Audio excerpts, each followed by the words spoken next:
petición de ayuda contra el enemigo. Mi corazón está dispuesto, oh Dios. Cantaré y entonaré salmos. Esta es mi gloria. Despiértate, salterio y arpa. Despertaré al alma. Te alabaré, oh Jehová, entre los pueblos. A ti cantaré salmos entre las naciones. Porque más grande que los cielos es tu misericordia y hasta los cielos tu verdad. Exaltado sea sobre los cielos, oh Dios, y sobre toda la tierra sea enaltecida tu gloria. Para que sean librados tus amados, salva con tu diestra y responde. Dios ha dicho en su santuario, yo me alegraré. Repartiré así y mediré el valle de Sucot. Mío es Galaad, mío es Manasés, y Efraín es la fortaleza de mi cabeza. Judá es mi legislador. Moab, la vasija para lavarme. Sobre Edom echaré mi calzado. Me regocijaré sobre Filistea. ¿Quién me guiará a la ciudad fortificada? ¿Quién me guiará hasta Edom? ¿No serás tú, oh Dios, que nos habías desechado y no salías con Dios, oh Dios, con nuestros ejércitos? Danos socorro contra el adversario, porque vana es la ayuda del hombre. En Dios haremos proezas, y Él hollará a nuestros enemigos. Amén y amén.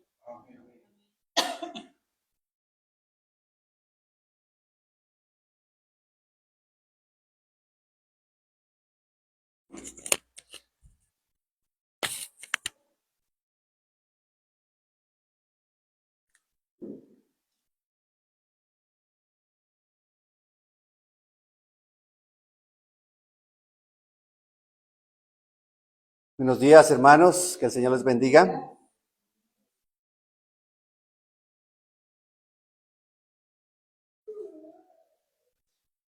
Vamos a prepararnos para leer la palabra de Dios después de haber escuchado este hermoso salmo número 108, después de haber cantado al Señor en este día domingo, día del Señor. Poco frío, pero gloria a Dios, aquí estamos. En otros lugares de Colombia y en otros rincones del mundo están en demasiado calor. En Europa, ¿no? Se han visto las noticias. Y gracias a Dios, pues aquí estamos con frío, pero calentados en el Espíritu Santo. Amén. Que es lo más importante, que el Espíritu Santo esté en nosotros, abrigándonos con su poder. Y vamos a continuar en esta mañana con la serie que venimos viendo acerca de las 7 iglesias, del mensaje a las 7 iglesias. Y este es el último mensaje, es decir, la 7ª iglesia, que es el mensaje a la iglesia en Laodicea, o Laodicea. Laodicea. Vamos a leer entonces Apocalipsis capítulo 3, verso 14 al 22. Y antes vamos a orar.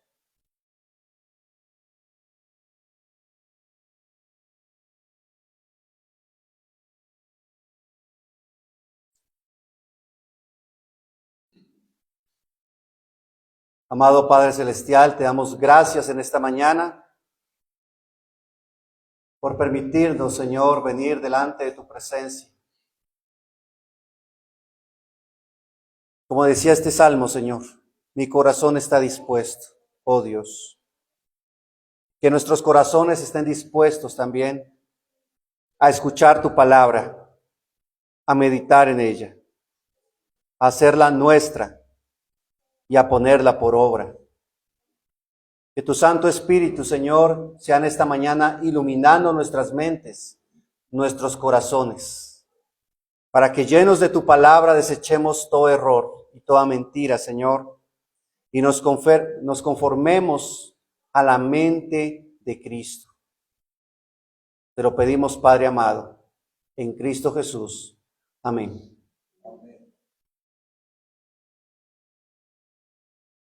Apocalipsis 3:14.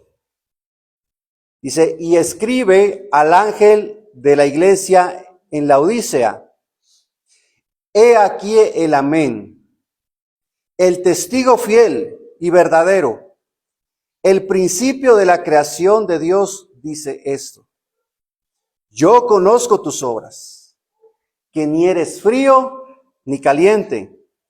Ojalá fueses frío o caliente, pero por cuanto eres tibio y no frío ni caliente, te vomitaré de mi boca.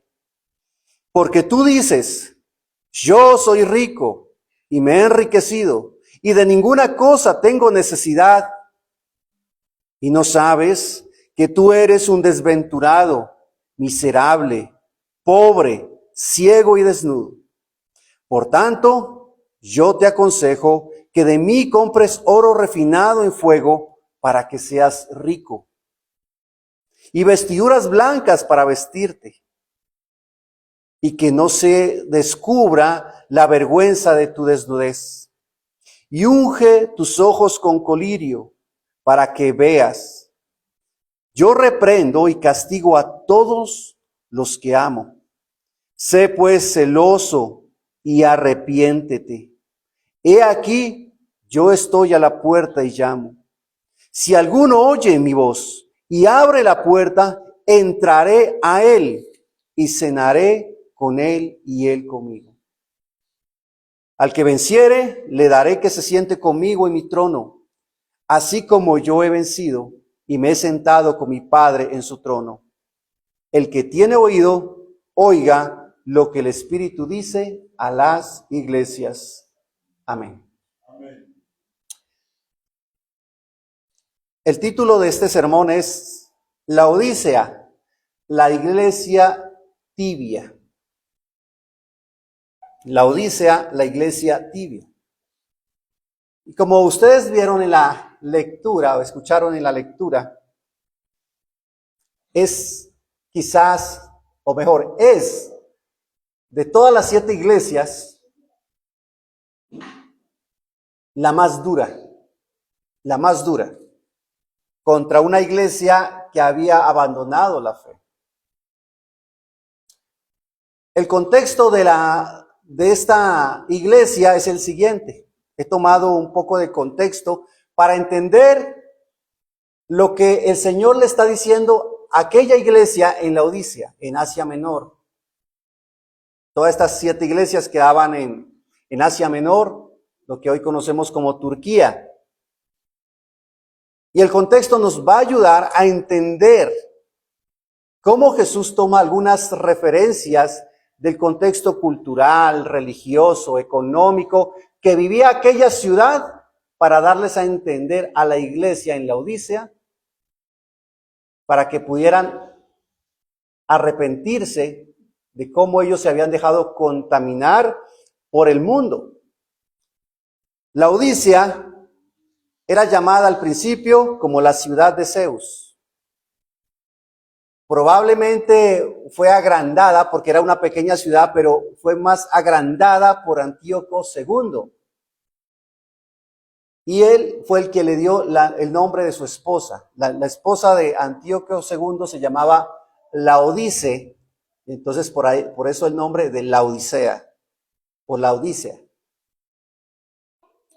Hay unos aspectos bien importantes a resaltar. Y es que Laodicea no tenía agua potable.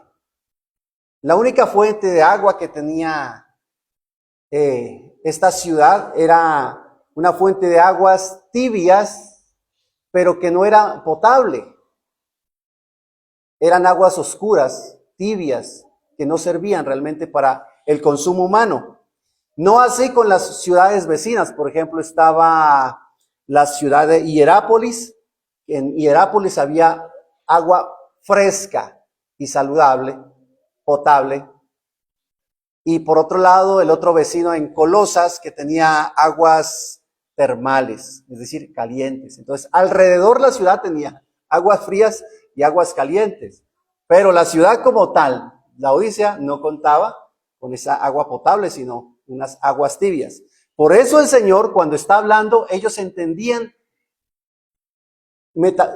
cómo el Señor estaba usando estas metáforas y qué quería decirles a esta iglesia. Asimismo, aquella ciudad era de las ciudades más ricas, más adineradas. Tenía al menos tres fuentes de finanzas, que las encontramos aquí prácticamente en el libro de Apocalipsis, en las referencias de lo que Jesús les está diciendo. Por ejemplo, era una ciudad tan rica que allí se concentraban los centros financieros o los bancos, por lo cual era una ciudad muy opulenta. Prácticamente casi todos los ciudadanos de Laodicea eran adinerados, ricos. Tanto así que cuenta la historia de un historiador famoso prácticamente llamado Tácito. Él cuenta que esta ciudad fue destruida por un terremoto, y luego fue reconstruida, y los ciudadanos rehusaron recibir la ayuda del imperio, y ellos mismos, con sus riquezas, reconstruyeron la ciudad. En otras palabras, era una voz que ellos decían: yo no necesito de nada, nosotros tenemos todo para reconstruir la ciudad. La fuente de las riquezas era, uno, sus centros banqueros, manejaban los bancos. Otra fuente era la producción de vestidos, de ropa exterior, especialmente una ropa oscura, la lana negra, por lo cual era una ciudad muy a la moda. Ahí vamos a entender por qué Jesús les estaba diciendo que se vistan con vestiduras blancas, metafóricamente. Y en tercer lugar, otro medio de financiamiento era que la ciudad era famosa porque allí se encontraba un centro de medicina, y en especial que tenía que ver con la curación de la vista, de los ojos.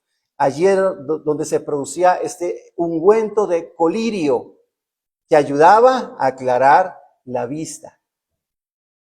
Por eso el Señor les va a decir a la iglesia que unjan sus ojos con colirio para que puedan ver.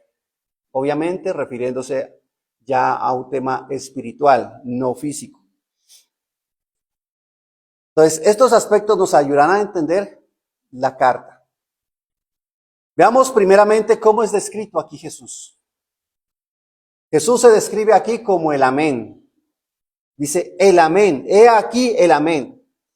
El amén significa, es la certeza, el crédito de que las promesas de Dios son fieles, son verdaderas, ¿no? Por ejemplo, cuando Jesús decía, de cierto os digo, la palabra allí es amén, amén, amén, amén. De cierto os digo, ¿no? Es decir, que lo que Jesús va a decir es totalmente certero, fiel, que se cumplirá. Asimismo, el amén se usa al final de las oraciones también precisamente para dar certeza a lo que se ora, ¿cierto? Al final de una oración uno dice amén. En nuestro contexto como iglesias nos hemos mal acostumbrado a veces a decirle amén a todo. Eso es cierto, ¿no? Hermana, póngase el tinto. Amén, dice. ¿Amén qué? Estamos diciendo que ¿no? A todo a veces le decimos amén, pero no le damos el sentido, ¿no? O a veces se para cualquier persona a decir cualquier cosa y todo el mundo dice amén. No, amén debe decir que está conforme a la verdad. Nosotros no deberíamos decir amén a todo. Deberíamos decir amén a lo que realmente está conforme a la palabra de Dios, conforme a la verdad del evangelio, no conforme a lo que nosotros pensamos que es. Así que eso es lo que significa el amén. Jesús es esa plena certeza que las promesas son dignas de confianza, de crédito. Además, se presenta también como el testigo fiel y verdadero, porque Cristo es digno de toda confianza. El Señor Jesús nos ha prometido a la iglesia que Él vendrá un día por su iglesia. Y Él lo hará. ¿Por qué estamos aquí? Porque hemos creído. Hemos creído. Ninguno de nosotros ha visto a Jesús. Ninguno de nosotros ha visto a Jesús. No sabemos si tenía en sí el pelo largo o más cortico, si era crespo, pelilizo, si tenía ojos verdes como en las películas, o más bien era más trigueñito,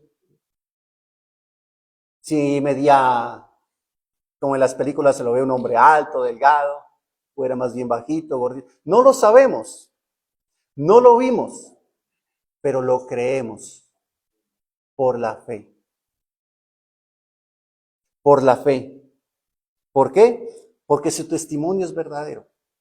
Hay algo o alguien, es el Espíritu Santo, que nos ha dado testimonio de esa verdad, de que lo que está escrito aquí es verdad, que Cristo es el testigo fiel y verdadero.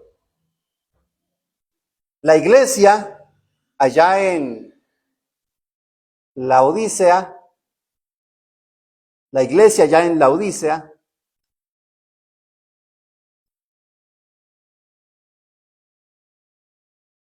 tampoco ellos habían visto a Jesús, porque cuando se escribe esta carta, Jesús ya hace mucho tiempo que hacía décadas que ya había muerto también. Así que, voy a tomar el otro micrófono, perdón, esa reinició. Así que hace mucho tiempo que Jesús había muerto, ellos tampoco podían ver a Jesús, pero ellos creían el testimonio de aquel testigo fiel y verdadero. Y luego se identifica a Jesús como el principio de la creación. El principio de la creación. ¿Por qué? Porque en Cristo Jesús todas las cosas tienen su origen. No significa que Jesús sea el primer ser creado, que es lo que creen prácticamente los testigos de Jehová, que Jesús es un ser creado. Por eso ellos, para los testigos de Jehová, Jesús no es Dios. Para nosotros Jesús es Dios.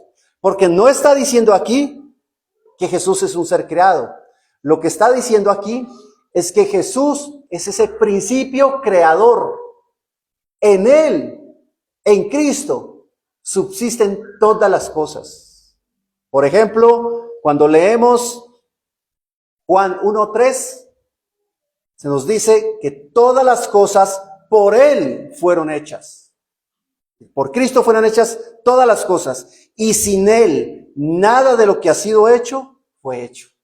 Así que el principio creador de todas las cosas es Cristo. Cristo es ese principio creador. Ahora vamos a ver que el Señor comienza no con elogios, ahora solamente escucharemos reprensiones. Reprensiones a una iglesia que había abandonado la fe. Y dice, yo conozco tus obras, que ni eres frío ni caliente. Ojalá fueses frío o caliente, pero por cuanto eres tibio y no frío ni caliente, te vomitaré de mi boca, porque tú dices, yo soy rico y me he enriquecido y de ninguna cosa tengo necesidad, y no sabes que tú eres desventurado, miserable, pobre, ciego y desnudo. Ya vimos el contexto de las aguas frías, de las aguas calientes y de las aguas tibias, que eran las aguas que corrían en la Odisea, prácticamente agua que no se podía beber, por el contrario, se podían vomitar al ser bebidas.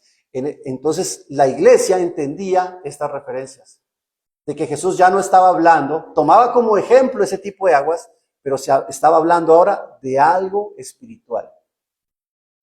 Alguien dijo una vez, yo no conozco la clave del éxito, pero sí conozco la clave del fracaso. Y esa es tratar de complacer a todo el mundo. Esa es la clave del fracaso. Tratar de complacer a todo el mundo. Y eso es verdad. Cuando una persona quiere congraciarse con todo el mundo, al final no complace a nadie, porque eso es imposible. Sin embargo, aquí no se trata de que la iglesia en Laodicea tratara de congraciarse en sí con las personas solamente, sino que la iglesia trataba de congraciarse con el mundo de su época, con el mundo. Pero Dios quiere que una iglesia esté en un extremo, frío o caliente. Frío o caliente, en un solo extremo. Se trata de que la iglesia tenga claro a quién sigue y a quién sirve. El mismo Señor Jesús dijo que una persona no podía agradar a dos señores, porque terminará amando a uno y aborreciendo al otro. No se puede complacer a Dios y al mundo. Así la iglesia en Laodicea debía escoger a quién debía agradar realmente, porque es imposible agradar a Dios y agradar al mundo al tiempo. Pablo lo explicaba de esta manera en 1 Corintios 10, diciendo que la iglesia no puede beber de las dos copas al mismo tiempo. Pablo les decía a la iglesia en Corinto, ustedes no pueden beber de la copa de Dios y de la copa de los demonios al tiempo. No se puede, es imposible, porque no voy a agradar a Dios. Aunque trate de hacerlo, jamás lo haré si a la vez trato de agradar al mundo. Y eso es lo que vivimos hoy, en este declive en el mundo evangélico, porque lo nuevo ha comenzado a introducirse en las iglesias y disfrazado de amor. Hay un intento de las iglesias de parecer exitosas, porque han abandonado la santidad por el éxito. Y el éxito de las iglesias ahora consiste en la cantidad de personas que vayan a la iglesia, a esa iglesia. Si tienen que renunciar a la santidad, no importa. Lo que importa es la cantidad de personas. Y eso ha sido un peligro. Y las consecuencias las estamos viendo hoy como iglesia. Las consecuencias se están viendo en general en las iglesias evangélicas. ¿Por qué? Porque se ha abandonado la santidad. Porque se ha tratado de congraciarse con las personas con el fin de que no se ofendan. De que las personas no se sientan mal, de que no se les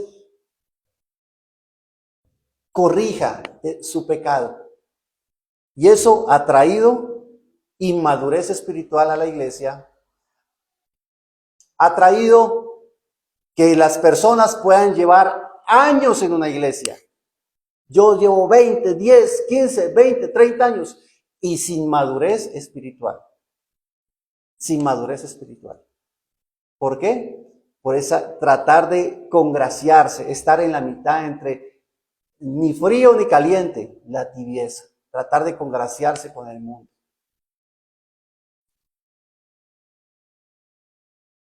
Pero ¿qué entonces le agrada a Dios? ¿Cómo quiere que Dios sea el comportamiento de una iglesia? Deuteronomio 10:12 dice lo siguiente, y esto puede ayudarnos a entender lo que Dios quiere de nosotros. Dice, ahora pues Israel, ¿qué pide Jehová tu Dios de ti? Sino que le temas a Jehová tu Dios, es decir, temor de Dios, temor de Dios. Que andes en todos sus caminos, es decir, obediencia. Que lo ames, amar a Dios, y sirvas a Jehová tu Dios con todo tu corazón y toda tu alma. Eso es lo que Dios quiere. Eso es lo que Dios quiere de nosotros. Pero hoy vemos iglesias que quieren favorecer a ciertos grupos para no ofenderlos.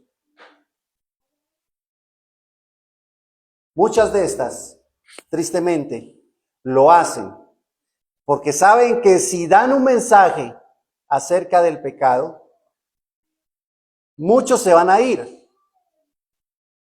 Y si muchos se van, incluyendo gente adinerada, pues no van a tener dinero suficiente para sostenerse.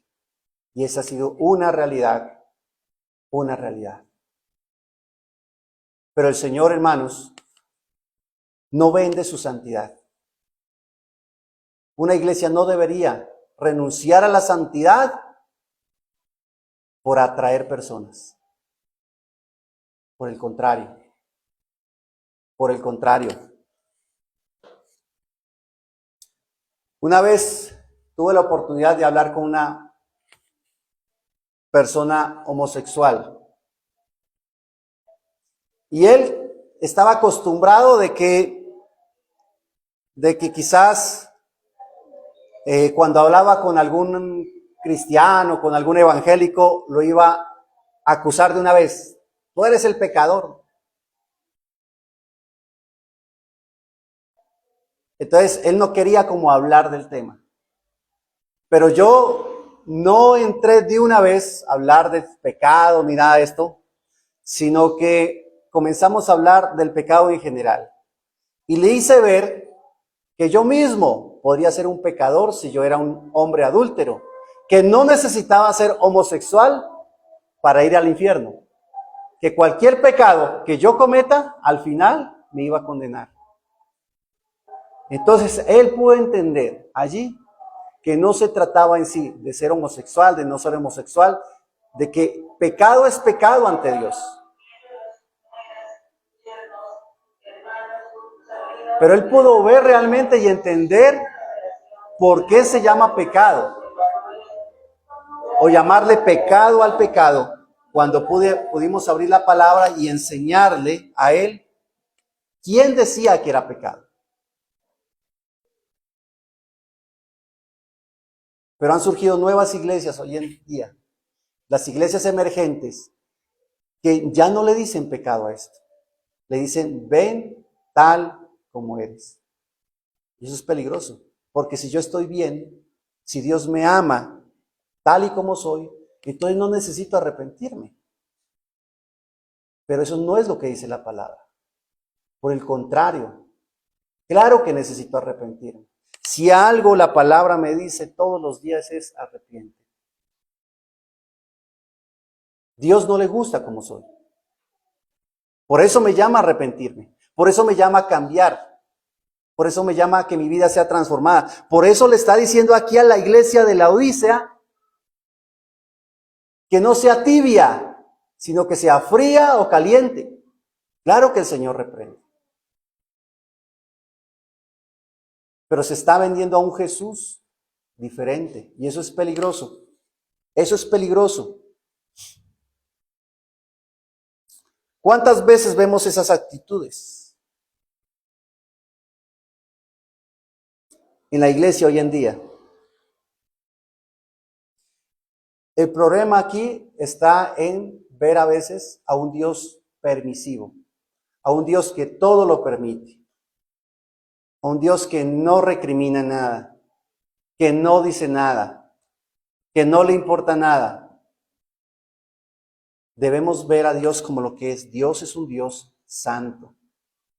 Dios es un Dios santo y quiere que nosotros seamos santos. Dice la palabra, sed santos porque yo soy santo. Pues claro que le gusta, claro que el Señor quiere que vivamos en santidad, que nuestros pensamientos sean santos, que nuestras acciones sean santas, que nuestro vocabulario sea santo, que nuestro corazón sea santo. Eso es lo que quiere el Señor. Que nos guardemos para Él, que lo amemos con nuestro corazón, que no negociemos la santidad con el pecado. Si Dios, por ejemplo, llama al adulterio pecado, ¿por qué yo debería decir lo contrario? ¿Por qué yo debería aceptar y decir no es pecado? No tengo derecho a decirlo. Porque la Biblia dice que es pecado, es pecado. Si la Biblia le llama a la fornicación pecado, al homosexualismo pecado, a la avaricia, a la mentira, a la borrachera, a las lujurias, les llama pecado, ¿por qué la iglesia debería decir lo contrario? ¿Por qué la iglesia debería decir, no, no está mal, tranquilo, Dios te ama tal como eres? ¿Por qué debería decir eso? La iglesia no tiene derecho a formar su propia doctrina. La iglesia se somete a la doctrina de la palabra de Dios, que es diferente. Nosotros, la iglesia, no crea doctrina, abraza la doctrina que está en la palabra de Dios. Cuando nos creamos con derecho a crear nuestra propia perspectiva, entonces estamos desechando la palabra de Dios, contradiciéndola.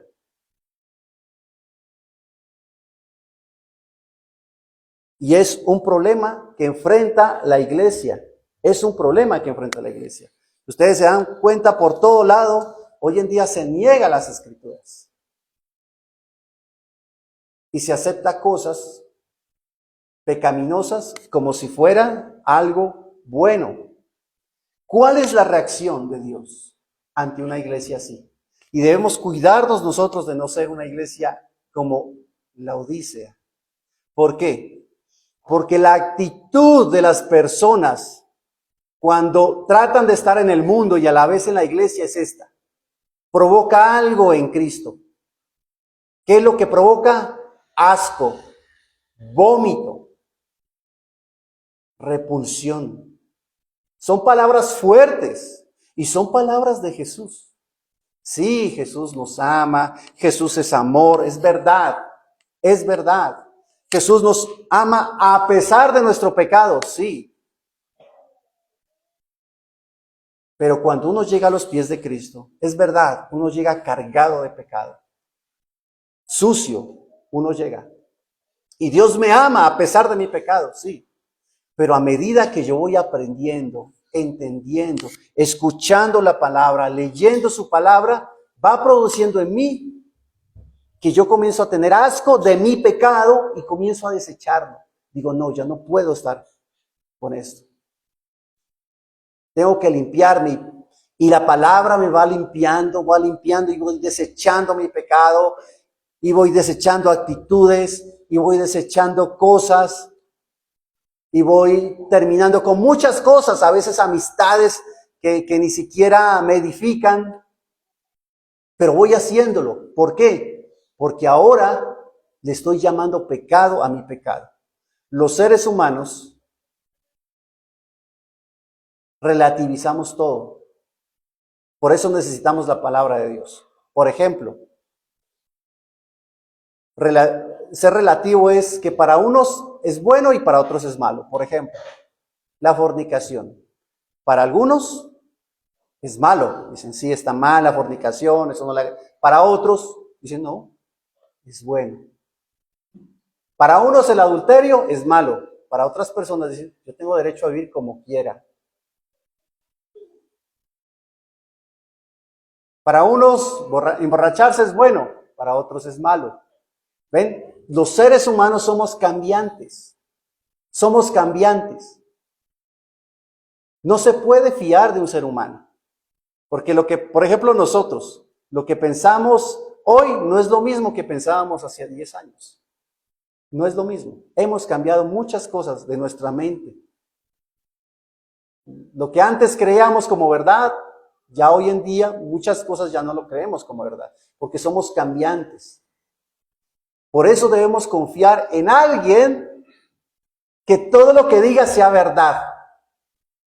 Ese testigo fiel y verdadero, ese amén, que sea certero. Y Él es Dios.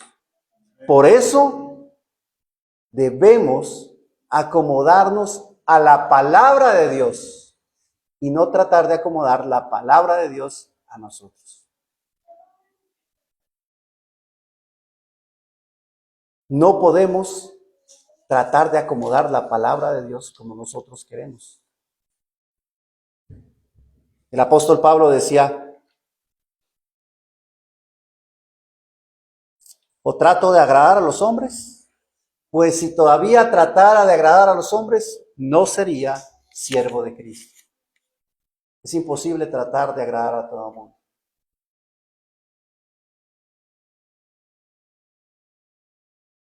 Las personas afuera no les da miedo compartir inclusive su pecado. No les da miedo. El mujeriego se enorgullece de que tiene 2, 3 mujeres. Se enorgullece y no le da pena. Le cuenta a las personas o a uno. Dice, ay, mire, es que yo sí soy un macho. Las tengo de mi mano. Se enorgullece, saca pecho. Y nosotros como cristianos a veces nos cuesta ser radicales, ser fríos o calientes. Nos cuesta decir, yo soy cristiano, yo sigo a Cristo. Y agachamos a veces la cabeza como con lástima. Y el mundo no le da miedo, no le da pena. El borracho anda borracho y orgulloso.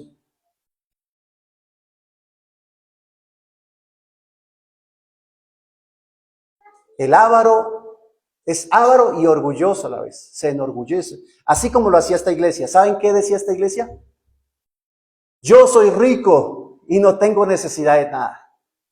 Noten ahí, ¿quién está gobernando en el corazón de esta iglesia? El ego. Yo soy rico.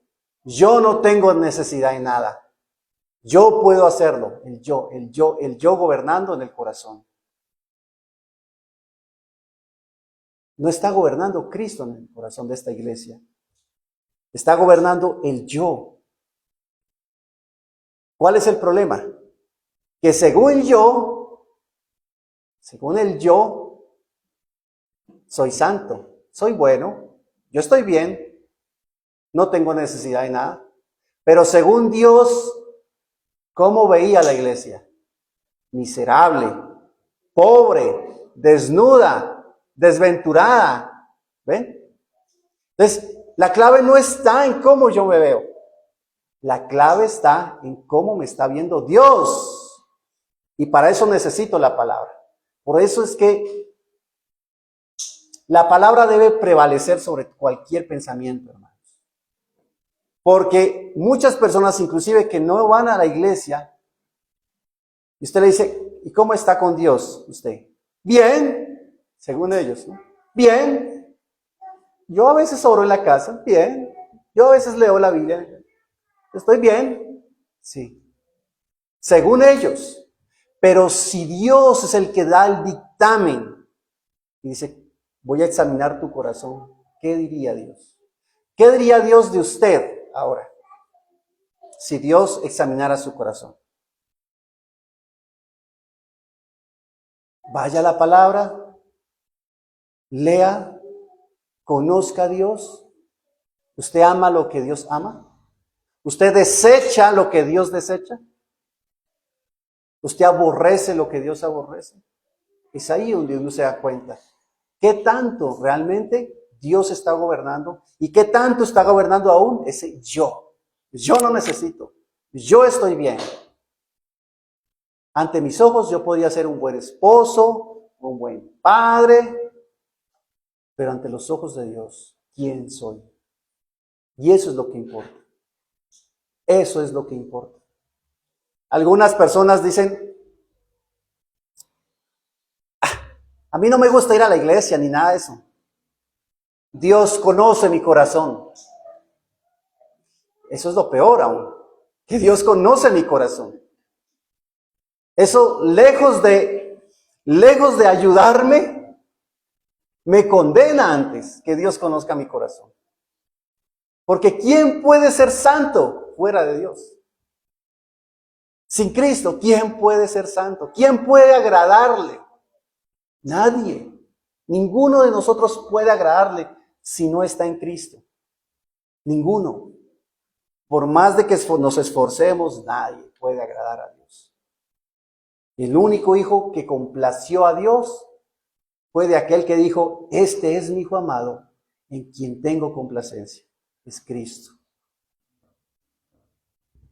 Así que nuestras propias perspectivas no nos dan el dictamen adecuado. Es el médico de médicos el que nos dice la realidad, la verdad de nuestro corazón. Y a veces, hermanos, no necesitamos que las personas nos consuelen con mentiras. A veces, cuando estamos mal, es necesario que nos confronten con la verdad. Porque eso es lo que al final nos despierta, nos abre los ojos. Noten, por ejemplo, el Señor lo que les dice a esta iglesia. Por tanto, te aconsejo que de mí compres oro refinado en fuego para que seas rico y vestiduras blancas para vestirte y que no se descubra la vergüenza de tus desnudez. Y unge tus ojos con colirio para que veas. Yo reprendo y castigo a todos los que amo. Sé pues celoso y arrepiéntete. El oro refinado que debía comprar esta iglesia era porque ellos no eran ricos realmente, eran pobres. Porque una persona rica no se mide por sus riquezas ante Dios. Una persona rica ante Dios se mide por lo que ama.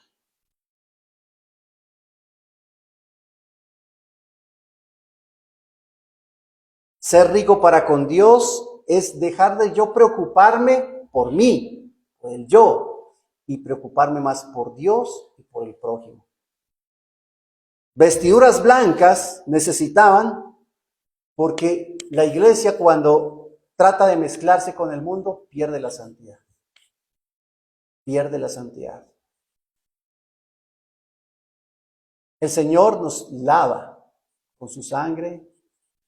Si nuestros vestidos son rojos, Él nos lava, nos purifica, nos deja como la blanca lana. Pero si nos manchamos con el mundo, necesitamos nuevamente volver a ser limpiados. El Señor ofrece esas vestiduras blancas para la iglesia, una iglesia que viva la santidad. No la permisividad, sino la santidad. Y la iglesia también debía ungir sus ojos con colirio. Porque no estaban viendo su pecado. Ellos estaban bien. Para ellos estaban bien. Porque había multitud de gente. Quizá era una iglesia muy adornada. Todas las personas eran ricas. Llegaban muy bien vestidos todos. Estamos bien. Estamos prosperando, cada vez más gente.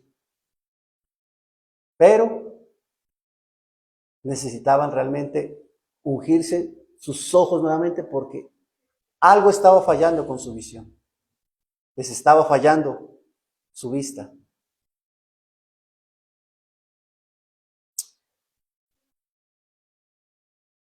Y aquí viene el punto interesante, que el Señor aún así la invita a la iglesia al arrepentimiento.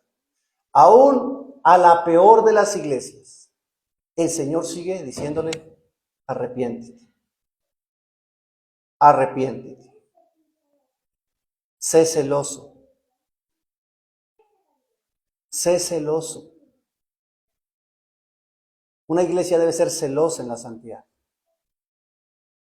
A veces sí, se nos ocurre una idea, otra idea, hagamos esto, pero siempre debemos hacerlo con celo. Lo que estamos haciendo, lo que vamos a hacer, ¿es para glorificar a Dios o para nuestro entretenimiento? Lo que voy a decir, ¿es para la gloria de Dios o es simplemente por ego?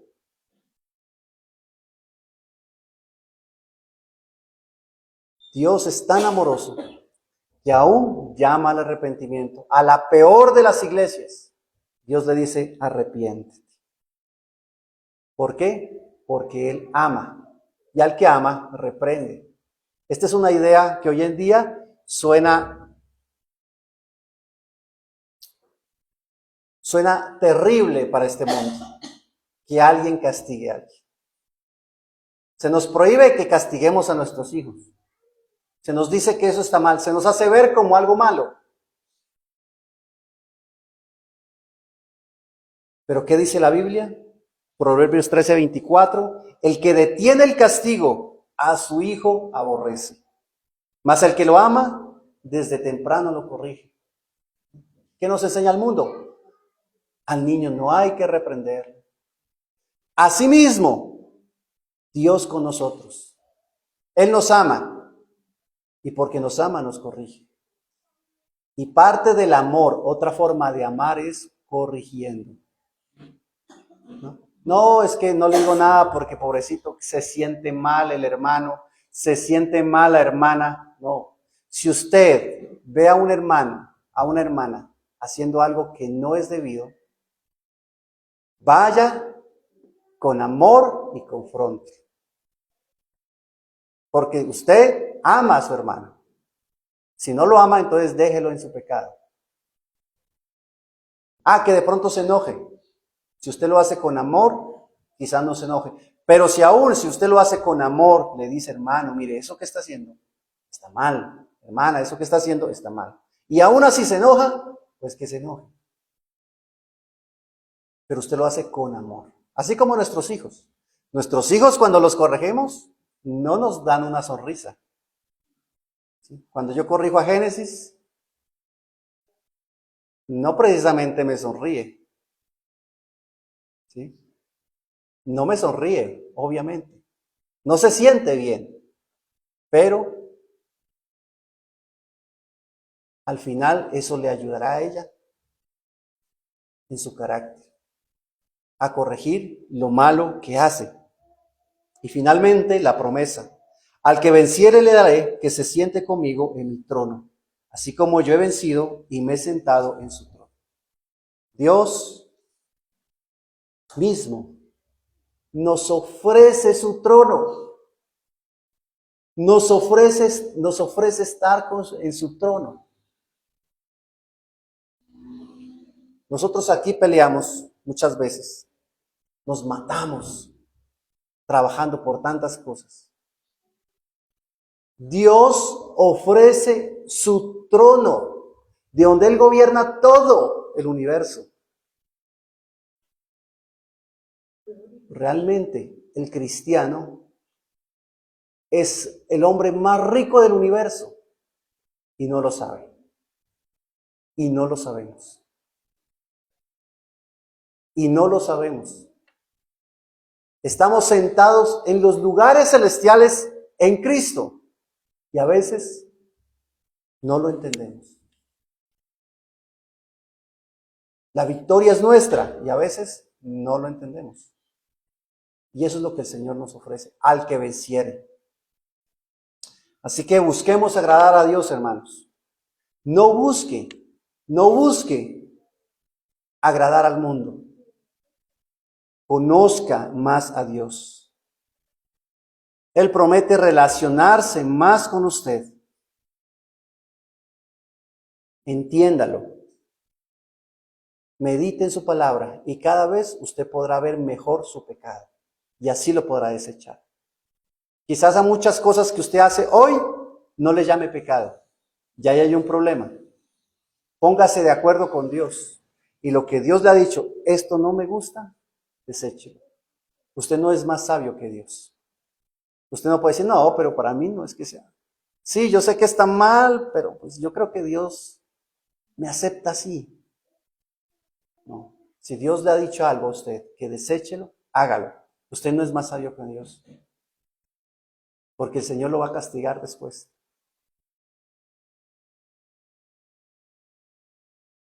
Iglesia, la verdadera riqueza se encuentra en Cristo. Póngase esos vestidos blancos de la santidad. Vista como un hombre santo, como una mujer santa de Dios. vestido de la santidad, de la pureza, de mi pensamiento, de mis acciones. Lávese sus ojos con colirio del Espíritu Santo y que Él pueda enseñarle a ver su pecado, aquel que no puede ver aún. Dios quiere que usted deje su pecado. No hay ningún Dios de todos los dioses que supuestamente para otras religiones hay. No hay ningún Dios que se acerque al hombre. A veces yo digo esto, el ser humano pecó. Y es la obligación del ser humano de acercarse a Dios, de buscar, pedirle perdón. Eso no es lo que pasa con el Dios de la Biblia. Fuimos nosotros los que pecamos. Y es Dios quien salió a nuestro encuentro. ¿Pueden ver la diferencia? Adán pecó y se escondió. Se escondió. Esa es nuestra actitud. Nos escondemos, rechazamos al Señor. Pero es Dios que va a nuestro encuentro y toca la puerta. Y llama a la puerta. Llama al corazón. Y Cristo está llamando así. Él se ha acercado a nosotros, a su iglesia, y llama. Si alguno oye su voz, abra esa puerta de su corazón. Ábrala para que Él gobierne en su corazón. Ya no gobierne usted. Entregue su corazón al Señor. Entregue su corazón al Señor. Que Él entre. Él promete, si usted abre la puerta, entraré a Él y cenaré con Él y Él conmigo. ¿Sabe qué significa cenar esto? Que Él va a tener una relación con usted. Una relación cercana, de amigos, de padre, de hijo, allí con usted. Relacionarse con Él. Y entonces usted llegará a amar lo que Él ama y aborrecer lo que Él aborrece. Él está a la puerta, hermano y hermana.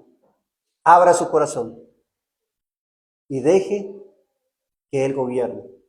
No siga gobernando usted. Porque al final, Dios no quiere que seamos dictadores de nuestro propio corazón. ¿Usted sabe lo que hace un dictador? Un dictador, lo que él manda, eso es. Sea bueno, sea malo, lo que él dice, eso es. Así somos nosotros, gobernando en nuestro corazón. Yo estoy bien. Para mí esto está bien. No. Abra su corazón. Abra esa puerta. Y que Cristo gobierne. Y Él le dirá qué es lo que debe hacer. Amén. Amén. Vamos a orar, hermanos.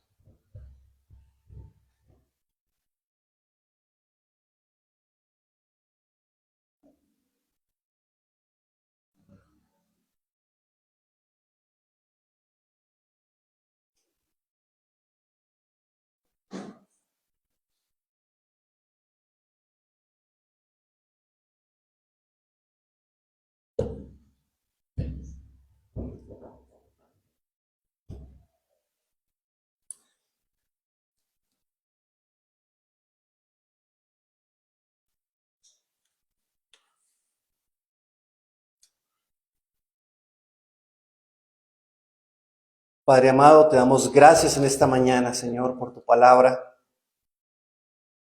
porque tu Santo Espíritu sigue hablando a nosotros como iglesia, Señor. Nos ha hablado esta mañana, porque quizás nosotros seamos como Laodicea, tibios, indiferentes. Y quizás ni siquiera lo estamos viendo, Señor.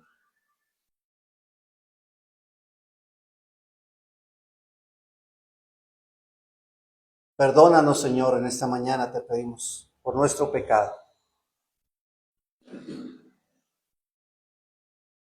Ayúdanos, Señor, a ser ricos, millonarios, en ti, como cristianos. Porque ¿de qué le sirve al hombre ganar al mundo entero si pierde su alma? Que nuestras riquezas estén en Cristo. Que compremos oro refinado, Señor. Ayúdanos, Señor, a vestir correctamente, con vestiduras de santidad,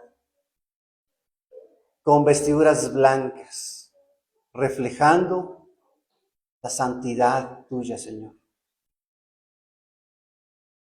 Lava nuestros ojos con colirio, que nuestros ojos puedan ver no solamente hacia afuera, sino hacia adentro, en nuestro corazón, para desechar nuestro pecado, Señor, nuestra maldad.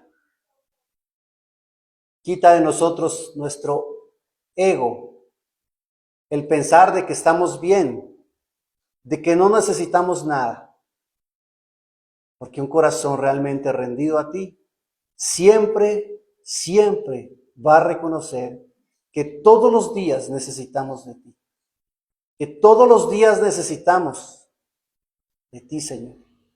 No solamente aquí cuando nos reunimos en la iglesia, sino que en nuestra vida personal necesitamos de ti. Necesitamos de Cristo en nuestros hogares. Necesitamos de Cristo en nuestras familias. Necesitamos de Cristo en nuestros trabajos, en nuestros quehaceres diarios. Necesitamos de ti, Señor. Tú nos has dicho, Señor, que estás a la puerta de nuestro corazón tocando, que si alguno abre, tú entrarás en él. Que podamos nosotros realmente escuchar esa voz de aquel amado diciendo a su esposa, ábreme la puerta. Que nosotros seamos como esa esposa, que abrimos realmente la puerta del corazón a Cristo. Y que Él entre a esta iglesia, a nuestras vidas, y se relacione con nosotros. Entonces, seremos verdaderamente la iglesia de Cristo. Te lo pedimos, Padre bueno, en el nombre de Cristo Jesús. Amén y amén. Pueden tomar asiento, hermanos.